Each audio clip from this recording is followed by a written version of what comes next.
There we go. Oh my gosh, we're live. Welcome back, everyone, to the Cleaning Business Life podcast. I am your co host, Jamie Runco, and we are with Shannon Miller, our host. And today we are going to talk about reputable quality and systems that turn cleaning companies into real businesses. So let me ask you something. Have you ever walked into a house after one of your cleaners finished and thought, why does this look so different than when I do it? The, Same house, same supplies, same instructions, but somehow the result is different every single time. yeah, I think that's probably one of the biggest struggles in the industry right now. yeah, consistency. Right. So it has to be repeatable quality. And I often reference McDonald's, right? McDonald's, you can any person in any position in the house at McDonald's can work any other position. They're cross-trained on everything. So having repeatable results obviously has to have standards in place. If your business only looks good because you're cleaning, then there's something that needs to be tweaked along the way.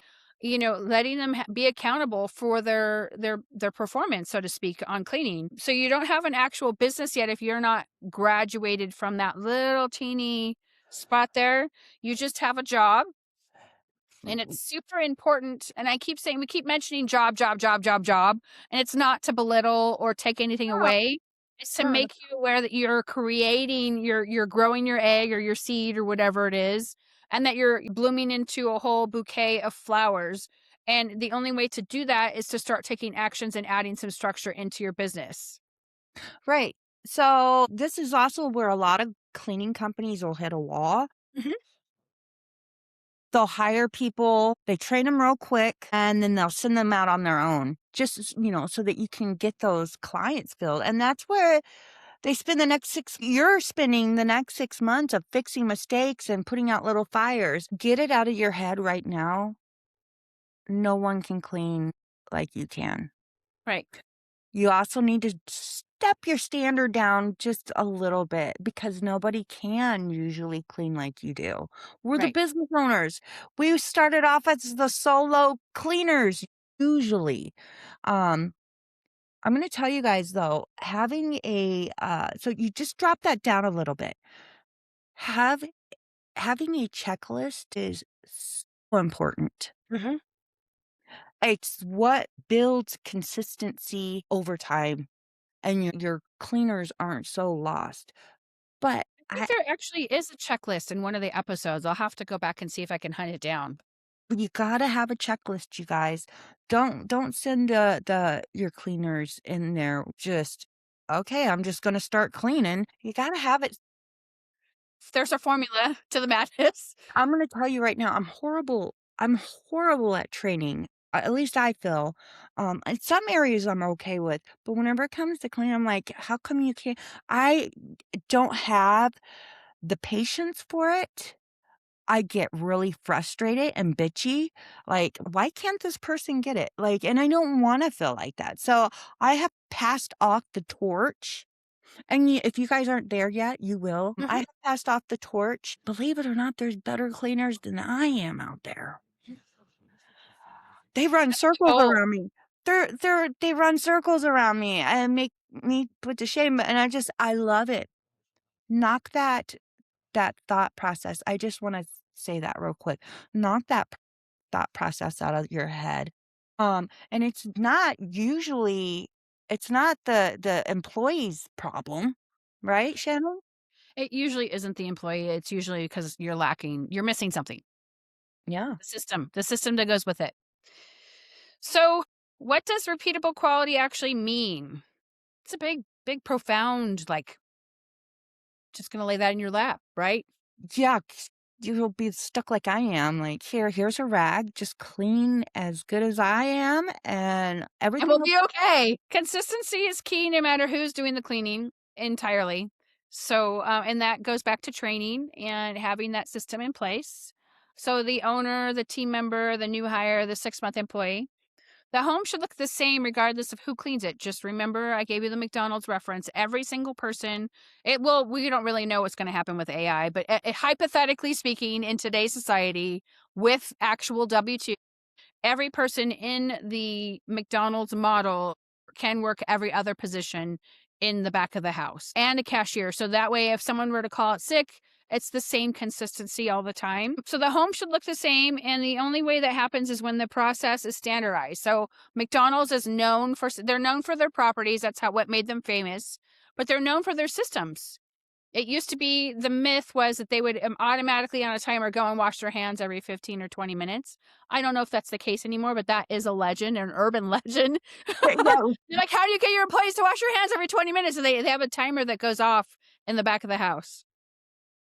right. So, because if every cleaner is doing things their own way, you're basically running 5 different cleaning companies under one roof. It's true. It's so true. This is your company. Right. You hired them. Man, there's not I can't say it enough. Checklist, checklist, checklist. And they need to learn that. And that's how you do it in your business. Exactly. And that's what most people call training is actually just shadowing someone for a day or two. I would imagine with AI, this is going to change in the next couple years. And that's not really training. It's more observation. My training method's a little different than a lot of others. So the training means this is an order, this is a method, and this is expectation every single time. If you don't have the expectation of, hey, you got to check your mirrors in your bathroom by turning the light off and then turning it on to see if you missed anything, that's an expectation. I'm expecting you to go walk over to the light switch, flick it on and off, and look to see if you miss it. It's easy to miss something on a mirror when you're looking straight at it, just like granite countertops, right? Yet you have to get down at eye level. Right. Eye level. Look at it from all angles. Exactly. Right. Because you'll see when you squat down there on the granite counter, you'll be like, oh my God, look at all those crumbs. And you can't see it. I've tried doing, hey, you gotta rub your hand across, especially those black and white granite countertops. Mhm.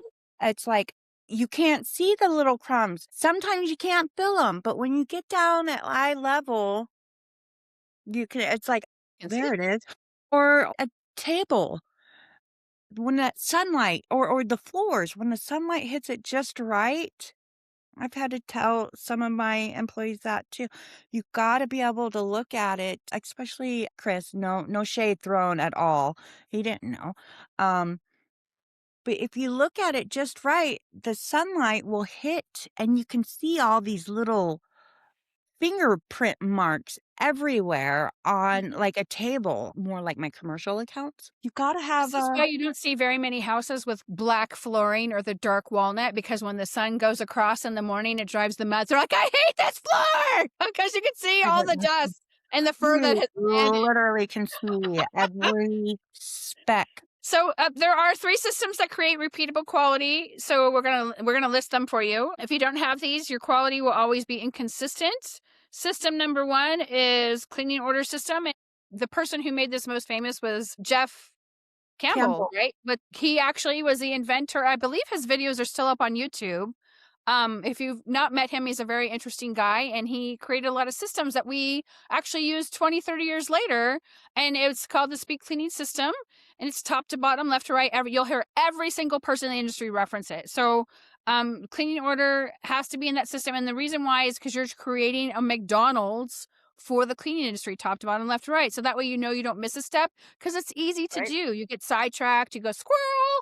Um, and Right. professional cleaning companies clean in a specific order, not random, not whatever looks dirty first, in a structured order every single time from, as I mentioned, top to bottom, left to right, room by room. And then in my area, we have a lot of hills in our area. Sorry, you have to see the paint again because I've been painting Mhm. the chicken fence. There, we have multiple homes that have 3 levels. So you might start maybe on the top level or the bottom level or sometimes the middle level. That plays into your timing and your production rates too.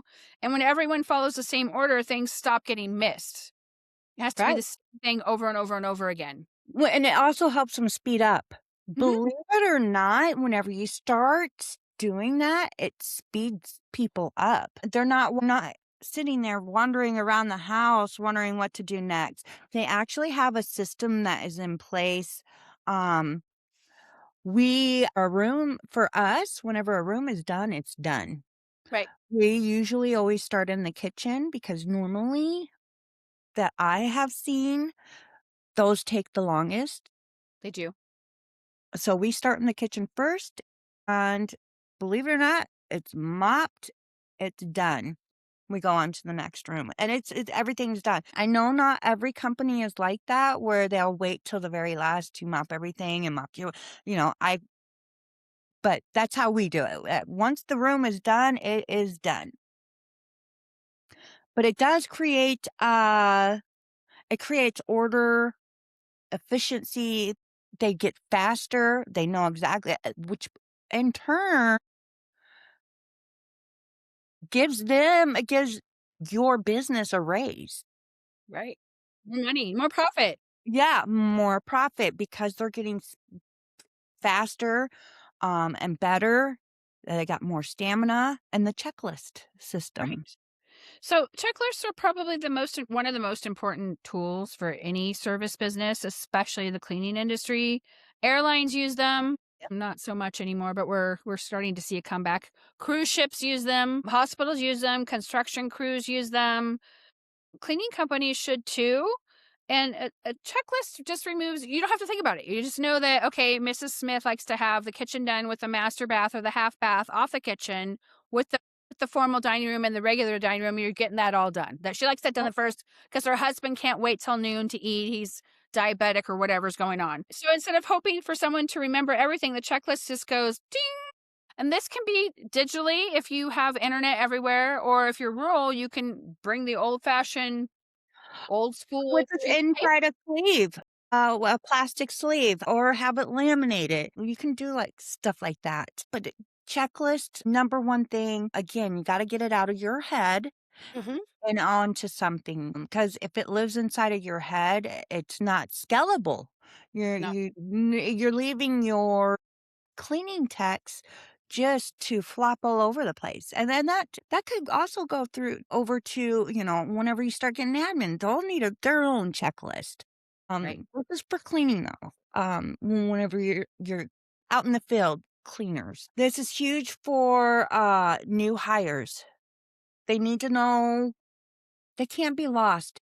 I promise you, whenever you start them off with their checklist or, "Hey, we have to have aprons." They cannot function without all of that. It's like having a GPS. It's their map, and whenever they don't have it, they act like they're naked. So we're all digital. We're completely digital, but it removes a lot of stress for you, Mhm. and for them. 'Cause at the end of the day, they really just wanna make you really happy and make the client happy. Just they don't have to remember everything just yet, Right. and they just follow that system. Super important to follow the system and not to Oh, deviate from it. And it doesn't have to be rigid, but it gives you guidelines to go by so that you're not having to think really hard about what you're doing. It's the inspection system is something that a lot of clean companies skip. So it's either, and then this has changed over time. Labor has increased immensely since Jeff Campbell stepped into the cleaning industry when it took off in the 90s. Inspection. So if you never inspect your work, like I just mentioned, I went and to do house checks randomly, and I was checking on the back of bathroom doors. I mean, it had been a while since anyone had checked. The homeowner didn't seem to mind. The cleaning tech didn't seem to mind, but I minded. I was like, oh my right. gosh, there's like thick dust. I'm like, oh, when was the last time anyone did these? So if you never inspect, you won't know, and you can't maintain standards. And it doesn't need to be complicated. It just needs to be either random inspections like what I just did, photo inspections, which is great if you have remote teams out of the area, or say your office manager is doing it and they're getting the photo inspections. And then there's supervisor checks. That typically happens when you have a customer service issue, and usually a customer service issue is a quality issue. 9 times out of 10, it's not really, I don't like this cleaner type of thing. So there has to be some form of quality control, and it should be frequent. It shouldn't be, every year. It should be, every Or 90 whenever days. you get a complaint. Right. Or if you get a complaint, you need to address that right away. Yeah, absolutely, and then it's like, "Oh, I need to go and check everything now." No, build consistency, Right. build it to where and you don't have to be the one that always you got a team lead, right? Right. You should be starting to have team leads, and if you don't, you'll get there. But this is where it all begins, is having these checklists and this an inspection system, um, and their checklist should be different from they just know what to check for already. If they're going into the home, they know to check behind the doors and the switch plates. Are we hitting those areas? It should be consistent throughout, and it don't matter who you send to that house. They should all be able to do it somewhat the same, Definitely. or it'll start to drift, right? So let's ask the listener something and be honest with yourself. Do you actually have a repeatable system for quality? Well, I would love to know that too, because I would like to know down in the comments if you guys are listening. I wanna know, do you guys truly and it's okay, there's no shade thrown if you don't. You will get there. I do, but whenever it comes to my leads doing inspections, I need to work on that a little bit.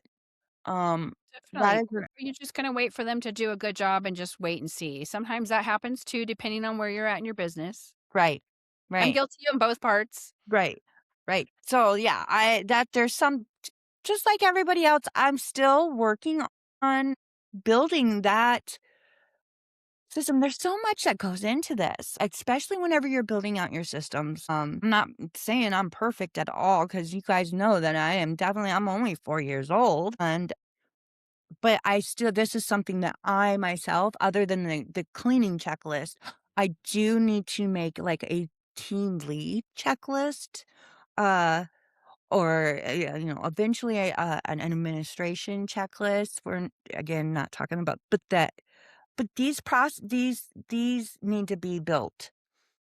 Definitely. And so here's why this happens so often. And most cleaning businesses start with one person, me, myself, and I. I think most of us, 99% of us do it this way. There are other cases that are coming out that we've witnessed. And so that dynamic's going to change. So it's me, myself, and I, and the owner knows how to clean instinctively. We just go on automatic, pop our headphones in, listen to whatever we're listening to, and they've done it 100 times. So it's like it doesn't okay, I'm in and out in 2.5 hours to the second, right? Or 2 hours, no extra seconds, nothing, you're in and out. And then someone they hire, they think, "Okay, I'm just gonna show them once," and that's not really relatable. There's a lot of questions, especially when you train them and you're like, "Okay, you're gonna do your first house by yourself," and they're like, "What? They Don't freak leave out. me!" But They if it freak feels out. obvious to you and it's not gonna be obvious to a brand new cleaner, there's way a lot of stuff that's lost in translation from when you're training versus going to your first house by yourself. There's a huge, like, "Do I take my shoes off?" She wants me to take my shoes off. Do I do that? Do I not do that? What does Shannon say? Do I fold these towels? Does she not want the towels folded? They're on the ground. Are they dirty? Are they clean? What about sheet changes? Do they want the first sheet folded? Is it tucked? Is the other blanket tucked? What about the bedspread? How many pillows do they want the pillowcases on the inside? I mean, these are all the Yes, questions that go in the mind of a cleaning tech who's brand new. Like, don't touch and that for ceiling fan. We know it's broken. What do you mean it's broken? I didn't know. You know what I mean? It's just this whole dynamic. right, right. So having those systems in place and having that checklist so they know what to do versus not know what to do and they're not guessing. So consistency is key. Yeah, having something again, we use Jobber. Having notes is a real huge and showing them before they even do go out on their own, how they Right. can look for those notes, how they can take pictures. All that orientation should have been done to get to this point before they go into their own house by Right. themselves. They should feel somewhat confident. They should be prepared that they're not going to be dropped off, left alone to fend for themselves. They should be pretty prepared that they know that they're gonna go eventually. Because I'm a solo or a single cleaning tech type of person, unless it's a really large house, and we have a Right. lot of those here. Solo method, definitely. Yeah. It would probably take about 8 hours for one, and we know cleaning for 8 hours is just It's a lot. daunting, and we don't do that. We don't clean any longer than 6 hours, just physically and mentally exhausting for your cleaning techs, but they should have a little bit of confidence before they step foot in the house, because you wanna avoid inconsistent inconsistency leads to complaints, complaints lead to stress, stress makes you think that you can never walk away or that you can't ever go on vacation, you can't, 2 like, weeks! I just if that would scare somebody, if that's, you know? And the real goal is to have a business that runs without you. That's, we talk, a lot of people they sprinkle it out. Oh, I'm an absentee owner. I'm this, I'm that. But that's ultimately the end goal so that you can do other entrepreneurial endeavors with the cash flow that you're making from your cleaning business. But repeatable quality is more than just cleaning. It's about freedom.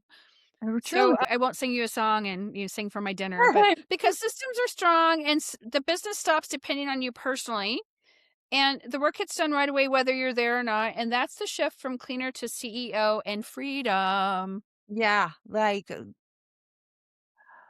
and freedom don't come all of a sudden it's there. No. It comes in little spurts.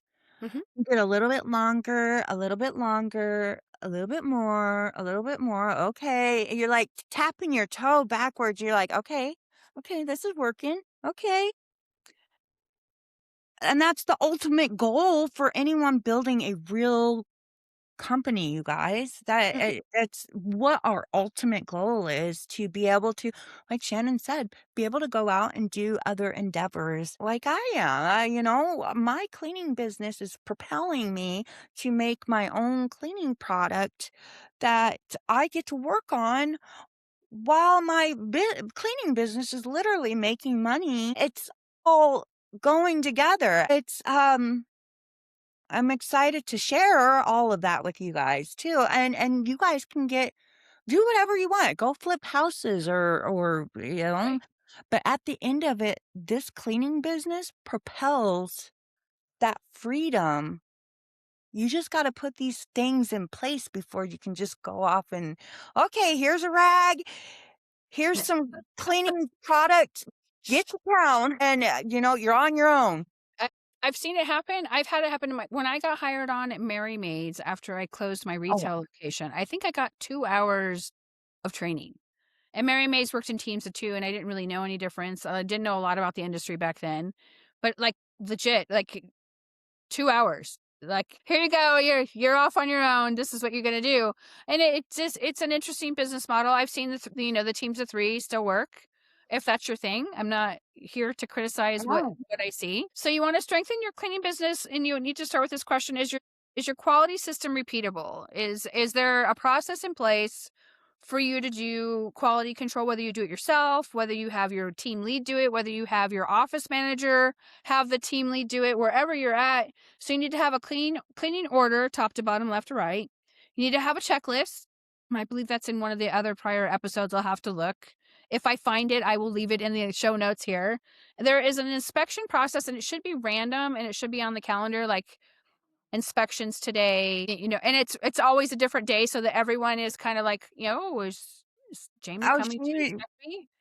Yeah, well, I guess so it's not so shocking. It's a Right. normal thing. Like, oh, yeah, we have inspections all the time. Just especially whenever they're first coming on, they wouldn't know any better. They don't know any better. They don't know that, some people, whenever I first trying to introduce all of this after they've already been hired and you're just doing it any old way. Like, whenever I first introduced the apron, it was like, I got such, like, I remember. "What?" I'm not wearing Like, those. I had on my face or something, and it was like, "Okay, just give me a week with it. Let's try it for a week," and then now it's like, but the new hires, they have no idea, Right. and it makes life so much easier, but when And you don't have them systems in place at first, week, and then trying to put it in there after the you're already predictability businesses are also a lot again, they're a lot stressful to run. I think they're a lot less stressful to They're run. a lot less stressful. A lot less stressful. And that's it for today's episode of Cleaning Business Life. Again, if you like this, share this with another cleaning business owner. If you feel inclined to give us a 5-star review, that is so awesome because it tells the algorithm we are worthy, and then it gets shared by default. Yeah. We love, love, love you guys, and we look forward to your questions. Take care. Bye. Bye. Ooh. Mm.